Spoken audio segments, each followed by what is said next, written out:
श्रीमद् भागवत महापुराण तृतीय स्कंद अध्याय पहला। भगवान श्री कृष्ण एवं विदुर द्वारा युधिष्ठिर को राज्य भाग दिलाने के लिए दुर्योधन को सलाह देना। श्री सुखदेव जी बोले, हे राजा परीक्षित, तुमने जो प्रश्न किया था उसी का उत्तर नारायण जी ने लक्ष्मी जी को दिया था। लक्ष्मी ने उसी को शेषनाग को सुनाया और शेषनाग ने उसे वात्स्यायन मुनि को बतलाया। फिर वात्स्यायन ने मैत्रेय जी को सुनाया। यह सुनकर राजा परीक्षित सुखदेव मुनि से बोले, हे भगवान, अब आप मुझे यह बताने की कृपा करें कि कृष्ण आदि की भेंट किस जगह पर हुई थी।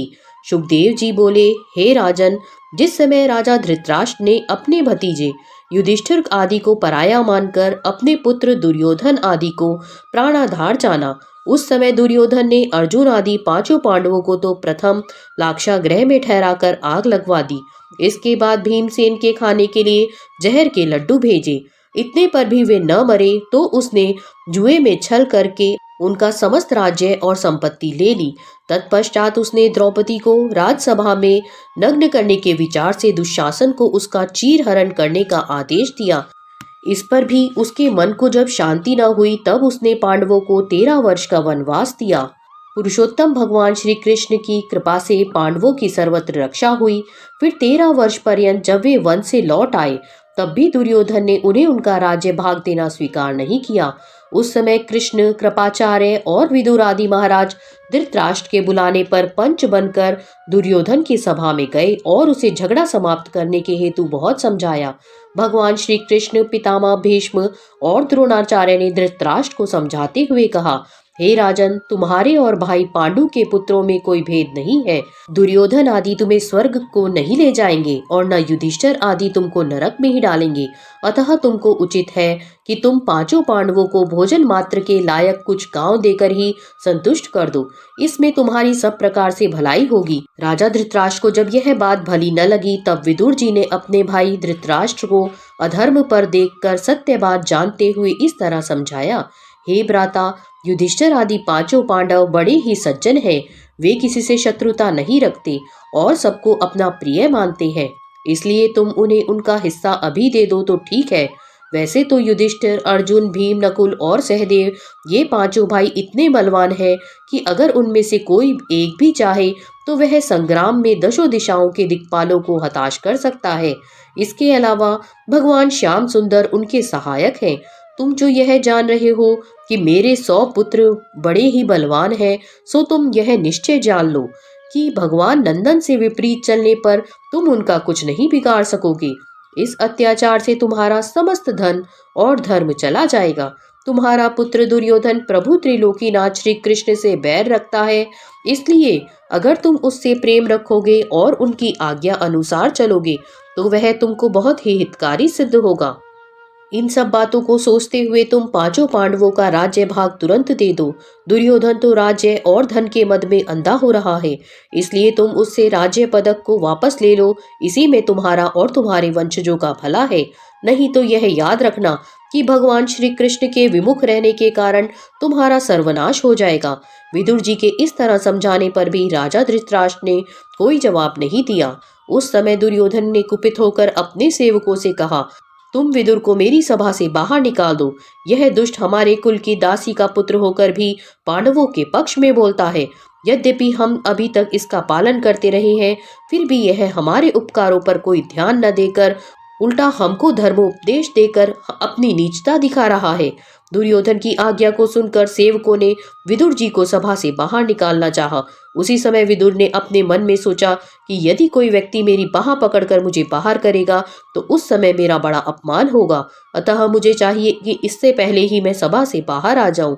भगवान समस्त कौरवों का नाश करना चाहते हैं, इसलिए धृतराष्ट्र आदि में अधर्म छा गया है और इनको भली बात सुनना भी बुरा मालूम पड़ता है।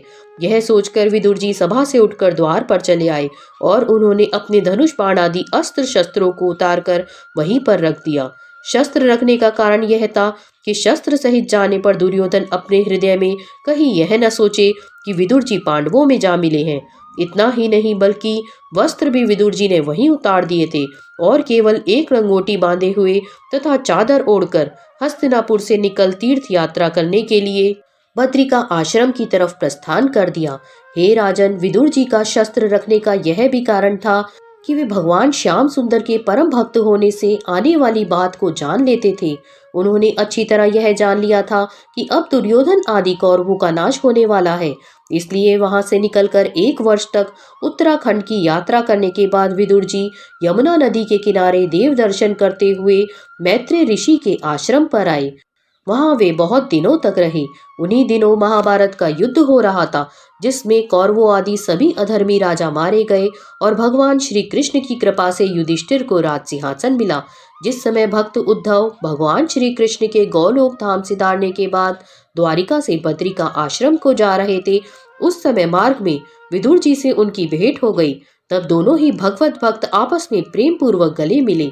जब विदुर जी को उद्धव जी द्वारा दुर्योधन के मारे जाने और युधिष्ठिर को राज सिंहासन प्राप्त होने की खबर मिली, उस समय पहले उन्होंने शोक किया और फिर भगवान श्याम सुंदर की ऐसी ही इच्छा समझकर मन में धीरज धारण किया। दूसरा अध्याय, उद्धव से विदुर का श्री कृष्ण की कुशल पूछना और उद्धव द्वारा सब हाल सुनाना। श्री सुखदेव जी बोले, हे राजन, उद्धव से मिलने के बाद विदुर जी ने उनसे पूछा, भक्तराज उद्धव, तुम एक क्षण के लिए भी प्रभु से अलग नहीं रहते थे, फिर क्या कारण है जो आज मैं तुम्हें यहाँ अकेला देख रहा हूँ? कहो मेरे प्राणाधार श्याम सुंदर। श्री कृष्ण बलराम जी, प्रद्युमन, अनिरुद्ध, साम, शूरसेन, वसुदेव, देवकी और अक्रूर आदि कुशल पूर्वक तो हैं। युधिष्ठिर और अर्जुन आदि सभी पांडव, कुंती, द्रौपदी एवं मेरा अंधा भाई धृतराष्ट्र, ये सब लोग अच्छी तरह तो है। मैं यह भली प्रकार जानता हूँ कि भगवान श्री श्याम सुंदर ने भूमि का भार हरण करने के लिए कौरवों की बुद्धि को नष्ट कर दिया था। हे उद्धव, अब तुम मुझे उन श्री कृष्ण की कुशल क्षेम सुनाओ, जिनका वृतांत सुनने से तीर्थ स्नान का पुण्य फल मिलता है। विदुर जी के ऐसे वचन सुनकर भक्तराज उद्धव के नेत्रों में आंसू भर आए। तब उन्हें रोते हुए देखकर विदुर जी ने अपने हृदय में यह अच्छी तरह जान लिया कि श्री कृष्ण अपने परम धाम को पधार गए हैं। इसी कारण उद्धव जी उनकी याद करके आंसू बहा रहे हैं। तब थोड़ी देर बाद उद्धव जी ने आंसू पोंछते हुए कहा, हे विदुर जी, मैं तुम्हारे भगवान श्री कृष्ण जी का समाचार किस प्रकार कहूँ, क्योंकि भगवान श्री कृष्ण रूपी सूर्य छिप गया है और कलयुग रूपी रात्रि का आगमन हो गया है। अतः मैं तुमसे उनकी बड़ाई कहाँ तक करूं? उनके अवतार लेने और विविध लीलाएं करने का केवल यही कारण था कि संसारिक प्राणी, अधिकतर अधर्मी लोग, उनके लीला चरित्रों को आपस में कह सुनकर इस अपार संसार सागर से पार हो जाएं। उन्होंने बड़े बड़े शक्तिशाली असुरों और राजाओं को मारकर उनका उद्धार कर दिया। उन्होंने स्वयं अपनी मर्जी से ही भूमि का भार हरण करने के लिए कौरव पांडवों में महाभारत का युद्ध कराया था। उन्होंने ही समस्त कौरवों को नष्ट किया तथा उन्होंने ही 5 पांडवों की रक्षा करके उन्हें राज्य सिंहासन दिलाया था। उन्हीं ने दुर्वासा ऋषि से शाप दिलवाकर 56 करोड़ यादवों को आपस में युद्ध करवाकर मरवा दिया। इसलिए उनकी याद करके मुझे बड़ा दुख हो रहा है। हे विदुर जी, तुम यह सत्य समझो कि जब से श्री कृष्ण यादवों का नाश कराकर गोलोक धाम को पधारे हैं, तब से जगत में सत्य और धर्म उठ गया है। मैंने उनसे बहुत विनय की थी कि मैं निरंतर आपकी सेवा में रहा हूँ, इसलिए आप इस समय भी मुझे अपने साथ ही ले चलिए। परंतु उन्होंने मुझे अपने साथ ले चलने की आज्ञा न देकर यह कहा कि तू बद्रिका आश्रम में जाकर मेरा तप कर, उसी से तुझे मुक्ति मिल जाएगी। हे विदुर जी, उन्होंने मुझे जो ज्ञानोपदेश दिया था उसकी कथा श्रीमद् भागवत के 11वें स्कंद में है। एक प्रमुख ज्ञान उन्होंने मुझे यह भी दिया था, केवल मुझे ही नित्य समझकर इस समस्त जगत को नाशवान जानो। जीवात्मा कभी नहीं मरता है, इस कारण मेरे जाने का शोक मत कर। जिस तरह प्राणी एक वस्त्र को छोड़कर दूसरा वस्त्र पहन लेता है, उसी तरह यह जीवात्मा एक देह को छोड़कर दूसरे देह में प्रवेश कर जाता है। इसलिए मृत्यु का शोक नहीं करना चाहिए।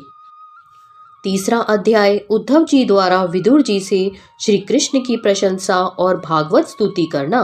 भक्तराज उद्धव जी विदुर जी से बोले, हे भ्राता, भगवान नंद नंदन ऐसे कृपालु थे कि जो पूतना राक्षसी दूध पिलाने के बहाने अपने स्तनों में जहर लगाकर उनके प्राण हरण करने को आई थी, उसे प्रभु ने मारकर अपना परम धाम दिया।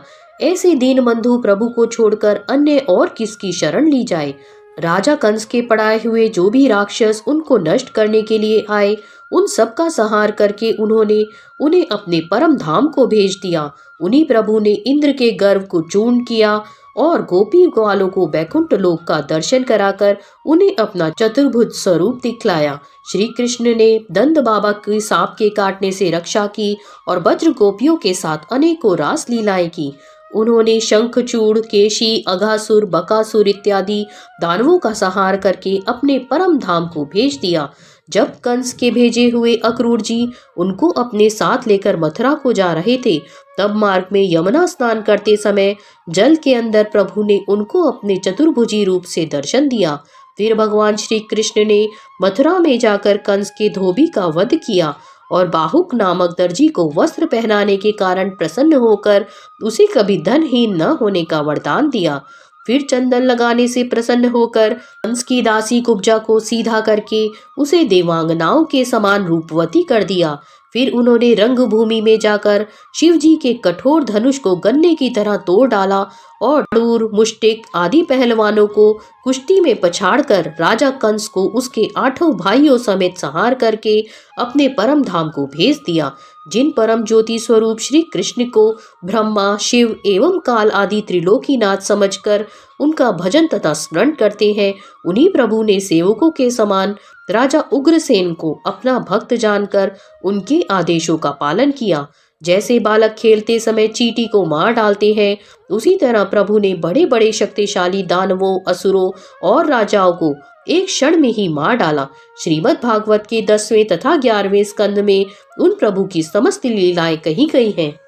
चौथा अध्याय उद्धव जी द्वारा भगवान श्री कृष्ण के वियोग में स्तुति करना। श्री कृष्ण के विरह में उद्विग्न उद्धव ने कहा, हे विदुर जी, भगवान श्री कृष्ण द्वारा ज्ञान प्राप्त होने के कारण मेरा अंतःकरण संसारिक मोह माया से विरक्त हो गया है, किंतु उनके विरह का जो कष्ट मुझको है वह किसी भी प्रकार नहीं कहा जा सकता। यदि आपको सुनना हो तो भी मैत्रेय ऋषि से पूछ लेना, वे उस समय वहां उपस्थित थे और कुछ दिनों में यहाँ आएंगे।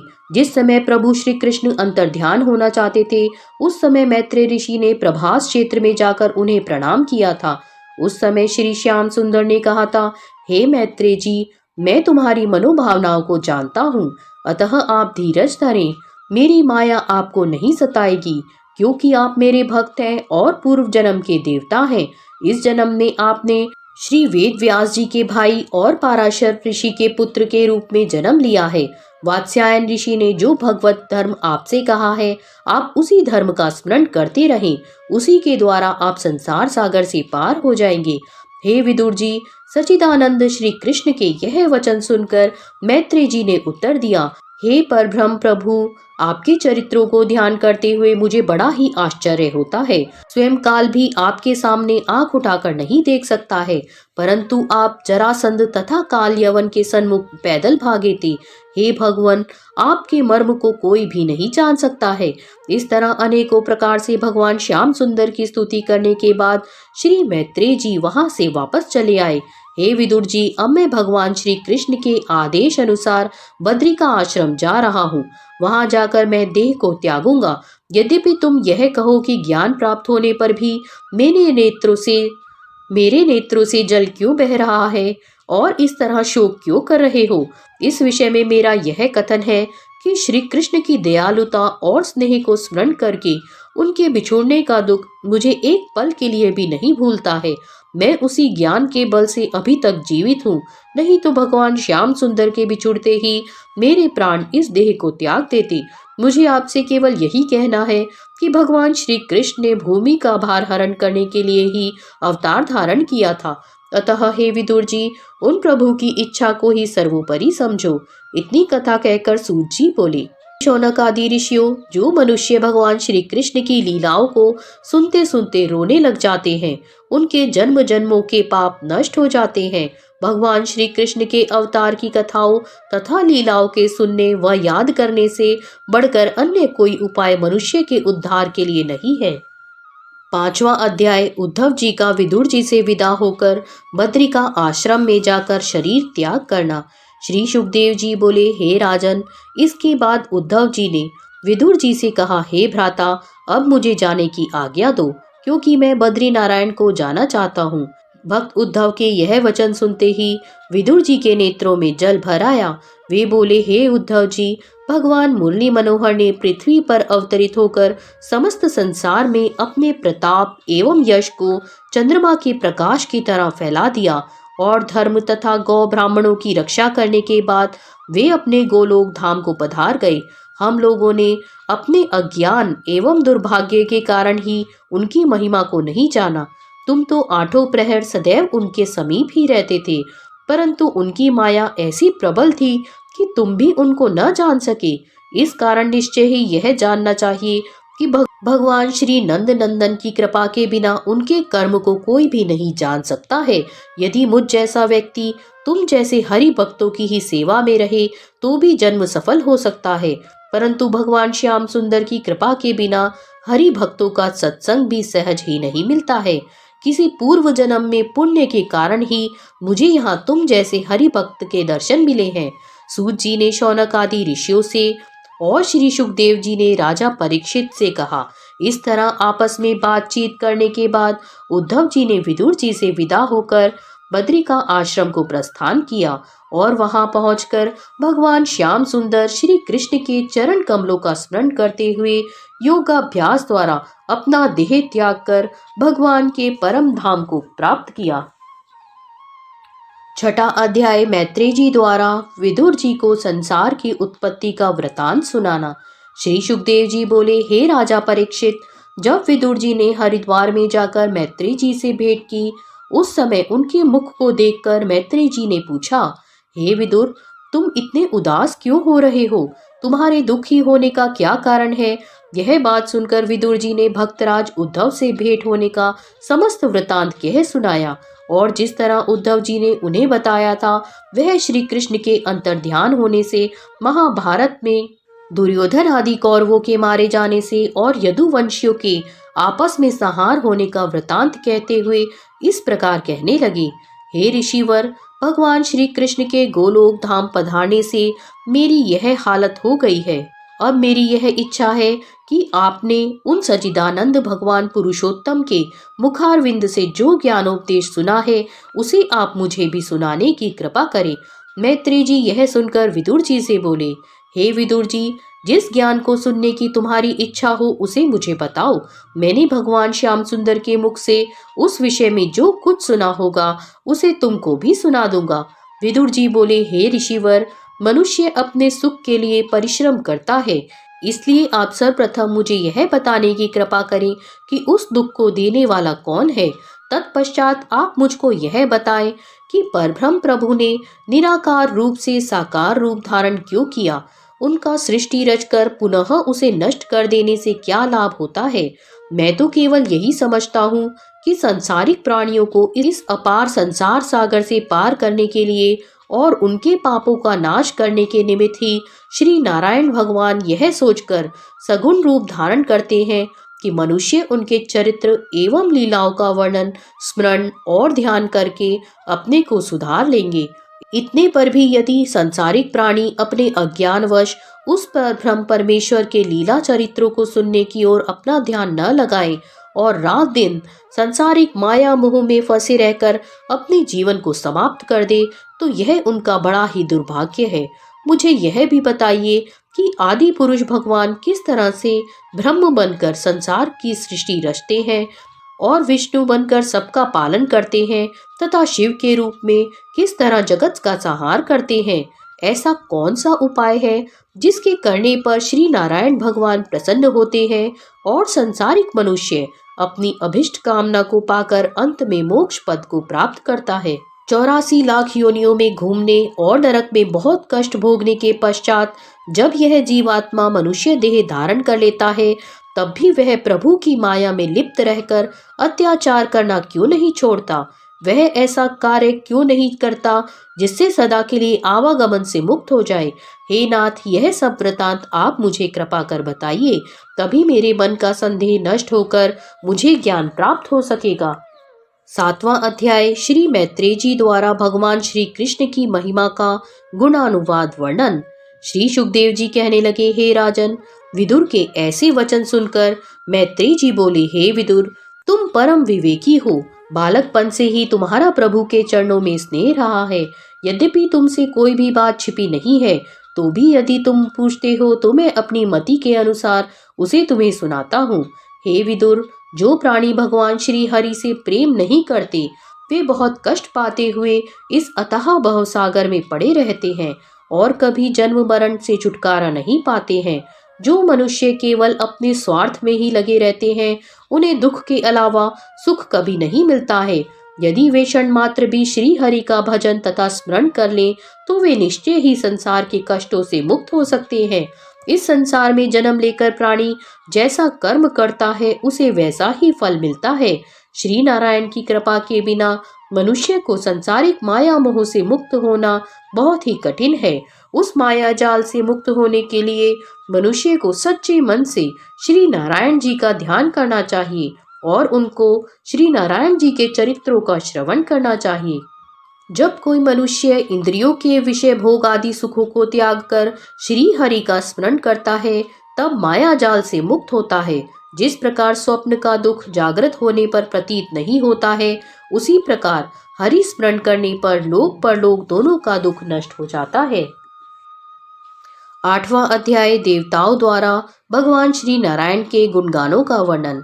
मैत्रेय जी ने कहा, हे विदुर, जिस समय जगत की सृष्टि के निमित्त सभी आवश्यक चीजें प्रकट हो गईं, तब देवताओं ने श्री नारायण जी से जगत की रचना करने का आदेश पाते ही कार्य करना शुरू कर दिया। जब देवताओं से कार्य पूर्ण न हुआ, तब उन सब ने मिलकर श्री नारायण जी की वंदना करते हुए कहा, हे दीनबंधु, जगत में जो मनुष्य समस्त प्राणियों में आपके ही तेज का प्रकाश जानकर आपका भजन तथा पूजन करता है, वह सांसारिक मोह माया से मुक्त होकर बड़ा ही सुख भोगता है। आपकी लीला और चरित्रों का श्रवण करके उसको यह भली प्रकार ज्ञात हो जाता है कि आप ही सबके प्रभु हैं। आपकी दया दृष्टि के बिना इस जगत की उत्पत्ति के कठिन कार्य को हम नहीं कर सकेंगे, इसलिए आप हमारे ऊपर दया दृष्टि डालिए। देवताओं द्वारा इस प्रकार प्रार्थना को सुनकर श्री नारायण ने प्रसन्न होते हुए उनकी ओर कृपा दृष्टि डाली, तो वे इकट्ठे होकर मांस पिंड के रूप में बदल गए। उसी मांस पिंड का नाम आदि पुरुष हुआ। उस आदि पुरुष के निवास करने हेतु पाताल लोक, भूलोक और स्वर्गलोक, इन तीनों लोकों की रचना हुई। वह आदि पुरुष आंख, कान, हाथ आदि इंद्रियों का स्वामी हुआ। उसी आदि पुरुष को विराट रूप भी कहा गया है। इसके बाद उस आदि पुरुष की नाभि से एक कमल पुष्प प्रकट हुआ और उस कमल पुष्प से ब्रह्मा जी प्रकट हुए। तत्पश्चात ब्रह्मा जी ने अपने मुख से ब्राह्मण, भुजा से क्षत्रिय, जंघा से वैश्य और पैरों से शूद्र, इन 4 वर्णों का निर्माण किया। 9वां अध्याय मैत्रेय जी द्वारा विदुर जी को संसार की उत्पत्ति का वृतांत सुनाना।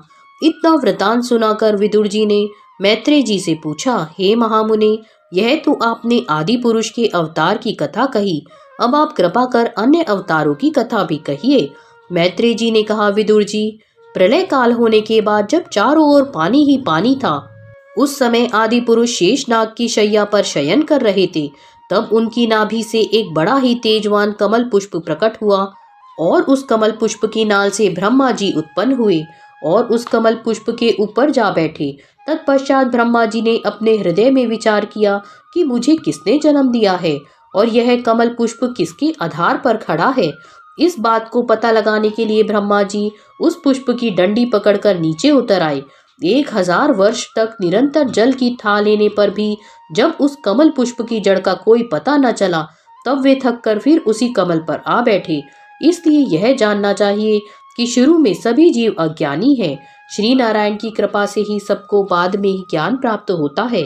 जिस समय ब्रह्मा जी उस कमल पर बैठे हुए चिंता कर रहे थे, उसी समय आकाशवाणी हुई, हे ब्रह्मा, परब्रह्म परमेश्वर का भजन तथा स्मरण करो, तभी तुम्हें ज्ञान होगा। इस आकाशवाणी को सुनकर जब ब्रह्मा जी ने श्री नारायण भगवान का भजन तथा स्मरण किया, तब उनके मन में ज्ञान का प्रादुर्भाव हुआ। उस समय उन्हें यह दिखाई देने लगा कि एक बड़ा मनोहर सांवला पुरुष लक्ष्मी सहित शैया पर शयन कर रहा है। उसी की नाभि से यह कमल का फूल प्रकट हुआ है। इस प्रकार ब्रह्मा जी को ज्ञात हुआ कि उस कमल के द्वारा उन्हें प्रकट कराने वाले आदि पुरुष वही हैं और उसी ने उनको संसार की रचना करने की आज्ञा दी है। तब ब्रह्मा जी को समस्त वस्तुएं उसी आदि पुरुष के रूप में दिखाई देने लगी। उस समय उन्होंने हाथ जोड़कर उस आदि पुरुष की वंदना की और कहा, हे त्रिलोकीनाथ, जो प्राणी आपसे विमुख रहते हैं उनको कभी भी सुख प्राप्त नहीं होता है और उनको आठों पहर उठते बैठते सोते जागते कल की चिंता लगी रहती है। आपके नाम को स्मरण करने वाले और आपके चरणारविंदों में प्रीति रखने वाला मनुष्य सदैव आपकी दया दृष्टि से समस्त कामनाओं को प्राप्त कर लेते हैं। अध्याय 10वां। ब्रह्मा जी द्वारा समस्त वनस्पतियों एवं पंचतंतुओं की रचना। मैत्रेय जी बोले, हे नारद जी, इस तरह वह आदि पुरुष ब्रह्मा जी को ध्यान में अपने दर्शन देकर अंतर्ध्यान हो गए। तब उस आदि पुरुष की कृपा से ब्रह्मा जी ने स्वयं सृष्टि रचना करने की शक्ति का अनुभव किया और वे जगत की रचना करने में संलग्न हो गए। उन्होंने पहले पंच तत्व और देवताओं की रचना की, तत्पश्चात वृक्ष आदि का निर्माण किया, फिर अपनी मानसिक सृष्टि द्वारा समान रूप से सुख दुख को प्राप्त करने वाले मनुष्य का निर्माण किया। उन्होंने उस कमल पुष्प से ऊपर नीचे के साथ साथ इस तरह 14 भुवनों का निर्माण किया। तत्पश्चात सतयुग, त्रेता, द्वापर और कलयुग, इन चारों युगों की रचना की।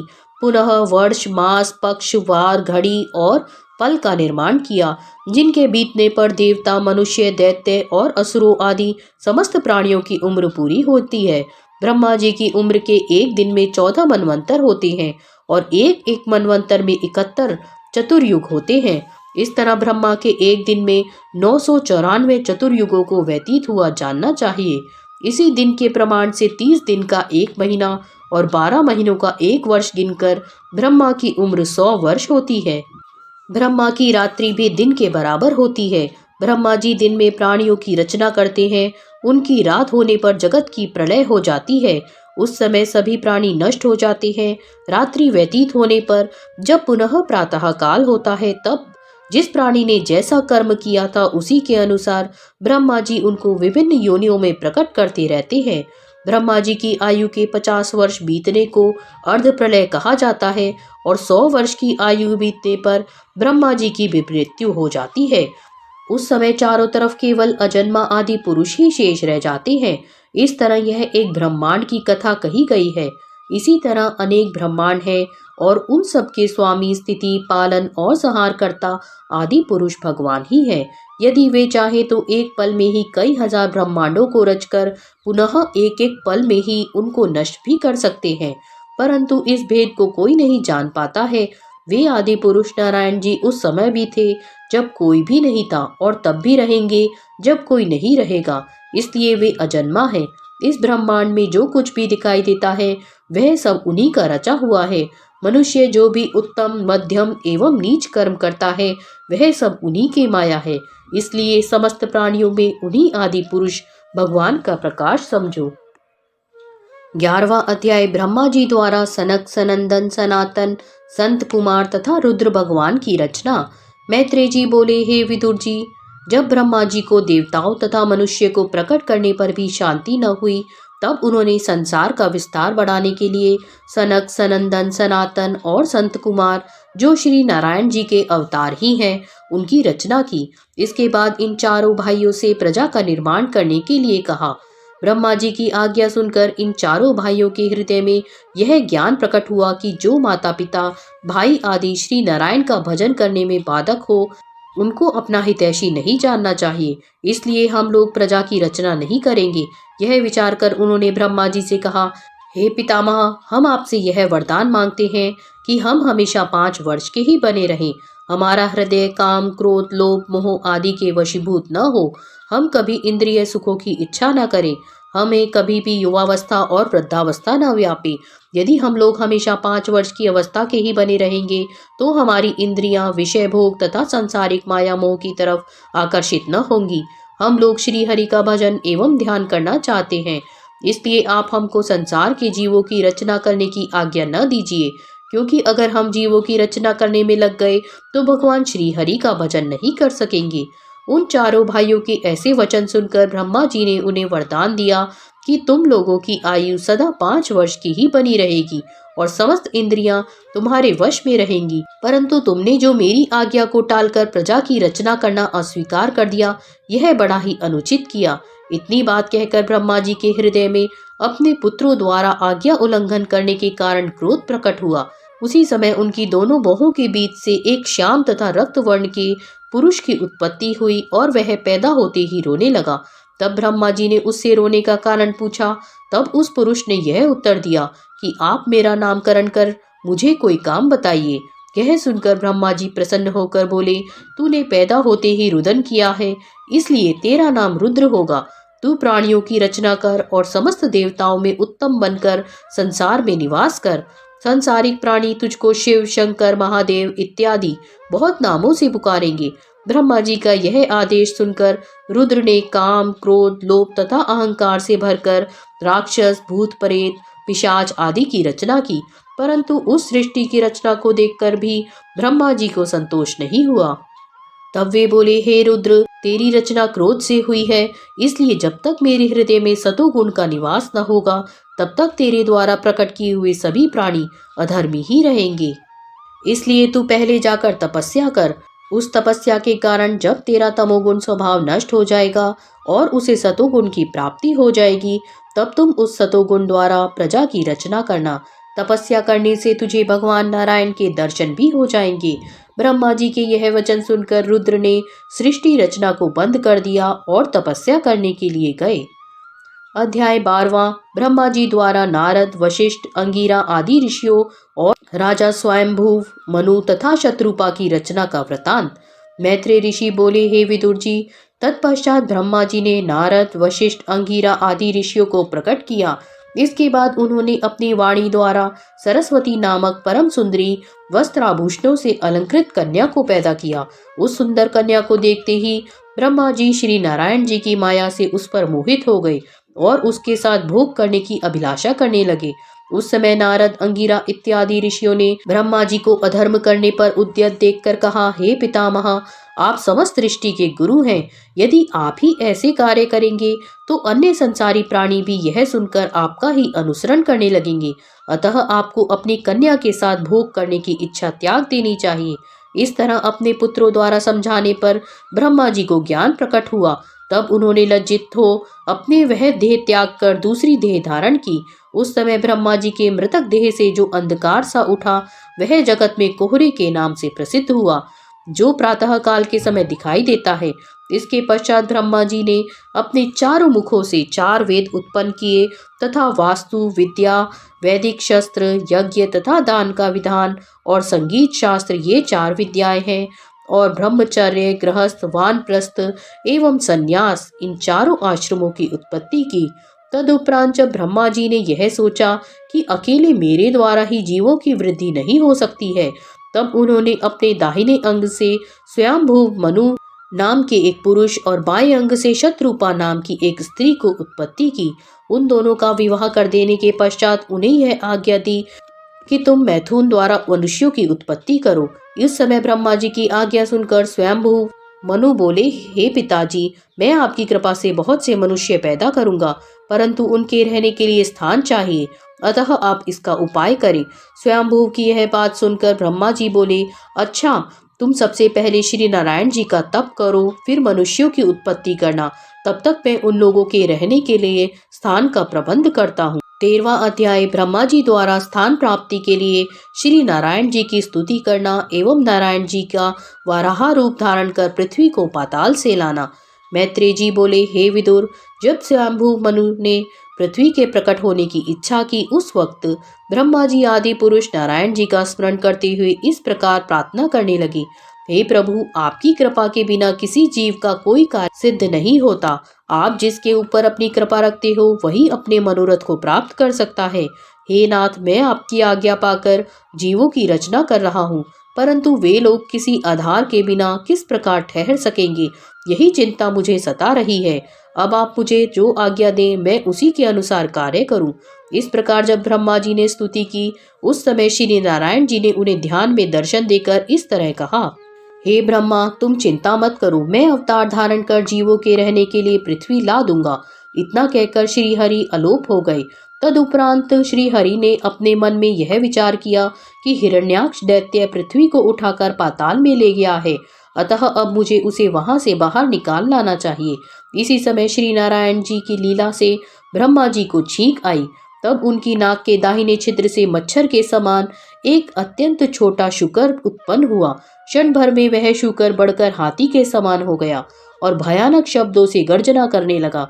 उसे देखकर श्री ब्रह्मा जी अपने मन में यह सोचकर कि यह कैसा जीव है, अत्यंत भयभीत हो गए।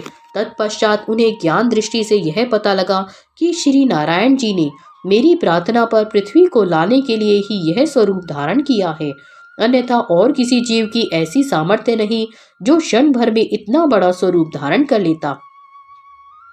यह विचार कर ब्रह्मा जी ने उन वाराह भगवान की स्तुति करते हुए कहा, हे प्रभु, आपने वाराह स्वरूप धारण कर अपने वचन को पूरा किया है, अतः आप परम धन्य हैं। ब्रह्मा जी के मुखारविंद से यह वचन सुनते ही श्री वाराह भगवान उस फूल के ऊपर से पानी में कूद पड़े और पाताल लोक में जा पहुंचे। जब वहां हिरण्याक्ष दैत्य दिखाई नहीं दिया तो उन्होंने 52 करोड़ योजन लंबी चौड़ी पृथ्वी को, जो वहीं रखी हुई थी, अपने दांतों पर इस प्रकार उठा लिया जिस प्रकार हाथी अपने दांत पर कमल के फूल को उठा लेता है। जिस समय वे पृथ्वी को उठाकर वहां से चले, उसी समय मार्ग में ही हिरण्याक्ष दैत्य से उनकी भेंट हो गई, जो अत्यंत बलवान था।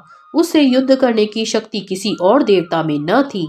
श्री वाराह भगवान ने उस दैत्य का वध करके पृथ्वी को जल से बाहर निकाला। तो पृथ्वी को देखकर ब्रह्मा जी अत्यंत प्रसन्न होकर वाराह भगवान की स्तुति करते हुए बोले, हे शरणागत प्रभु, जिस प्रकार आप पृथ्वी को पानी से बाहर निकाल कर लाए हैं, उसी तरह अब आप दया कर इसे पानी के ऊपर स्थित कर दीजिए। तब सब जीव इस पर आनंद से निवास करते हुए यज्ञ हवन आदि शुभ कर्म कर सकेंगे। जिस समय वाराह भगवान ने पृथ्वी को उस पानी के ऊपर रखा तो वह मिट्टी होकर गलने लगी। उस समय उन्होंने उसे अपनी कुछ शक्ति देकर जल के ऊपर स्थित कर दिया। तत्पश्चात ब्रह्मा जी द्वारा पैदा वशिष्ठ, अंगिरा आदि श्री हरि का ध्यान, कीर्तन, यज्ञ हवन आदि करते हुए पृथ्वी पर रहने लगे। 14वां अध्याय, दीति के गर्भ में जय विजय के वास की कथा का वर्णन। श्री सुखदेव जी बोले, हे परीक्षित, इतनी कथा सुनकर विदुर जी ने मैत्रेय ऋषि से पूछा, हे ऋषि श्रेष्ठ, हिरण्याक्ष और हिरण्यकश्यप नामक दैत्य को मारने के लिए श्री परब्रह्म प्रभु ने स्वयं अवतार क्यों धारण किया, सो सब हाल सुनाने की कृपा करें। यह सुनकर मैत्रेय जी बोले, हे विदुर जी, हिरण्यकश्यप नामक दैत्य वैकुंठ के द्वारपाल जय विजय के अवतार थे, अतः उन्हें श्री नारायण जी के अतिरिक्त अन्य कोई नहीं मार सकता था। ब्रह्मा जी के पुत्र कश्यप की 2 पत्नियां थीं, एक का नाम दीति एवं दूसरी का नाम अदिति था। अदिति के पुत्र देवता तथा दीति के पुत्र दैत्य हुए। जिस समय देवता इंद्रासन का उपभोग कर रहे थे, उस समय दीति ने अपने पुत्रों को राजगद्दी प्राप्ति की कामना से कश्यप जी की अधिक सेवा करना प्रारंभ कर दिया। वह यह चाहती थी कि कश्यप जी प्रसन्न होकर उसे कोई ऐसा बलवान पुत्र दें जो देवताओं से राज्य छीनकर स्वयं इंद्रासन का स्वामी बने। अतः एक दिन दीति अपने पति को प्रसन्न देखकर उनसे बोली, हे प्राणेश्वर, मेरी अभिलाषा है कि मेरे गर्भ से ऐसा शूरवीर पुत्र पैदा हो जो युद्ध में अदिति के पुत्रों को परास्त करके इंद्रासन करे। हे विदुर जी, देवतागण धर्मात्मा और ज्ञानवान थे, अतः कश्यप जी हृदय से उनकी पराजय नहीं चाहते थे, परंतु दीति की सेवा से प्रसन्न होने के कारण उन्होंने उनका मनोरथ पूर्ण होने का वरदान दे दिया। तत्पश्चात एक दिन जब दीति ऋषि स्नान से शुद्ध हुई, तब वह संध्या के समय भोग करने की इच्छा से अपने पति कश्यप जी के पास पहुंचकर इस प्रकार कहने लगी, हे देव, मेरी सौत अदिति के पुत्र जो स्वयं इंद्रासन का सुख भोग रहे हैं, मेरे हृदय को दुख पहुंचाते रहते हैं। उनका उत्कर्ष मुझसे नहीं सहा जाता, अतः आप कृपा कर मेरी चिंता दूर कीजिए। दीति के ये वचन सुनकर कश्यप जी ने कहा, हे दीति, मैं इस समय तेरे साथ मैथुन नहीं कर सकता, क्योंकि सायकाल में 4 घड़ी रात बीतने तक और प्रातः काल से पूर्व 4 घड़ी रहने तक का समय श्री परम प्रभु परमात्मा के स्मरण करने का है। अतः इस समय में प्राणी को अन्य कोई कार्य नहीं करना चाहिए। इस समय श्री शिव पार्वती वृषभ पर सवार होकर जगत में सर्वत्र भ्रमण करते हैं, इसलिए इन समयों में मनुष्य को परमात्मा के भजन तथा ध्यान के अतिरिक्त अन्य कोई कार्य नहीं करना चाहिए। इसलिए तू 4 घड़ी तक शांति ग्रहण कर, जिससे यह श्री नारायण जी के भजन का समय व्यतीत हो जाए। इसके पश्चात मैं तेरी इच्छा पूर्ण कर दूंगा। कामदेव के मद में मदमाती दिति कश्यप जी के समझाने पर भी नहीं मानी और वह लज्जा को त्याग कश्यप जी के वस्त्र पकड़कर हट पकड़ उठी। तब कश्यप जी ने विवश होकर उसकी इच्छा पूरी की। तदुपरांत उन्होंने दिति से कहा, हे दिति, इस समय तूने जो अधर्म किया है, उस अपराध के कारण ब्राह्मण, ऋषि, मुनि एवं समस्त प्राणियों को कष्ट देने वाले 2 पुत्र तेरे गर्भ से जन्म लेंगे। उन्हें कोई भी देवता, दैत्य अथवा मनुष्य युद्ध में नहीं जीत सकेगा तथा श्री नारायण जी स्वयं अवतार धारण करके उनका संहार करेंगे। कश्यप जी के यह वचन सुनकर दिति अत्यंत उदास हो गई। तत्पश्चात वह हाथ जोड़कर इस प्रकार कहने लगी, हे स्वामी, मेरी इच्छा तो केवल इतनी ही थी कि मेरे पुत्र देवताओं को जीतकर इंद्रपुरी के राज्य के सुख का उपभोग करें। मैं ऐसी अधर्मी पुत्रों को लेकर क्या करूंगी। दिति के यह शब्द सुनकर तथा उसे अत्यंत उदास देखकर कश्यप जी ने कहा, हे दिति, अब कुछ नहीं हो सकता। मैंने तुमसे पहले ही मना किया था, परंतु तब तूने मेरी बात नहीं मानी। फिर भी मैं यही वरदान देता हूँ कि तेरा एक पौत्र परम भक्त, ज्ञानी तथा तपस्वी होगा। उसके नाम का स्मरण करके संसारी जीव भव सागर से पार उतर जाएंगे। सभी देवता, दैत्य आदि उसके गुण गाएंगे। श्री नारद जी उसकी प्रशंसा इंद्र की सभा में करेंगे तथा स्वयं श्री नारायण जी अवतार धारण करके उसकी रक्षा करेंगे। कश्यप